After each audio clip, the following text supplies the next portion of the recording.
And the application there in this text is the priests, the holy anointed leaders of the church, had to deal with their own sin before they can deal with the sin of the people of the congregation.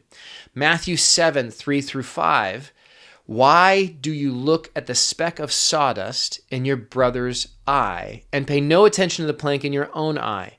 How can you say to your brother, let me take care of the speck in your eye, when all the time there's a plank in your own eye? You hypocrite! First take the plank out of your own eye, and then you'll see clearly to remove the speck from your brother's eye. This is from Jesus. This is at the Sermon on the Mount. This is the beginning of chapter 7 of Matthew, verses 3 through 5. Jesus is saying, you got to deal with your own sin first before I can use you to the extent that I want to help others. Now, important disclaimer that I want to say. God can use you at any point in your journey, in your walk. And the other thing that I want to make clear is that you will never be perfect. You will never be sinless. But there are major sins that if you are practicing them, you need to deal with those. Addictions are a good example. Addictions to pornography, to alcohol, to drugs, to rage and anger.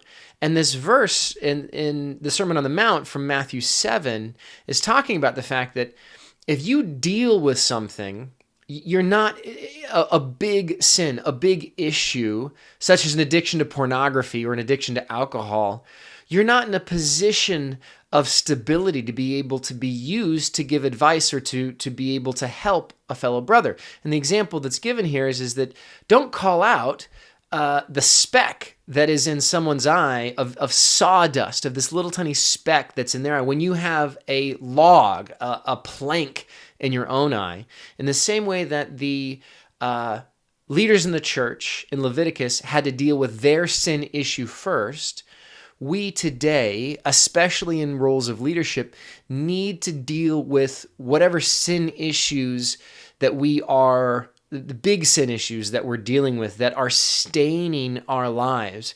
We must work through those. Now, it's only through God's help and through the grace of the Holy Spirit that we can conquer things like addiction. But God can change your heart. And once you have, through the Holy Spirit, overcome whatever that challenge might be, well, you're then in a great position to be able to be on stable ground to assist somebody else who might be dealing with that. And that's what this verse 5 says. You hypocrite, first take the plank out of your own eye, and then you'll see clearly to remove the speck from your brother's eye. Sanctification. I talk about it all the time, but it's a fancy word that is this process that all Christians should be going through from the moment you're saved until you're taken home to Jesus.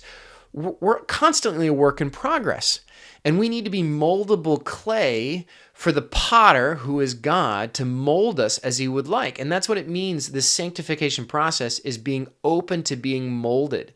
And so if you have some major sin issue in your life, you got to deal with that and allow the Holy Spirit to cleanse you of that. You will never be sinless, but you can at least be open to God working that out in you so that you can be stable, you can be secure, you can grow in that sanctification process, and then God can use you.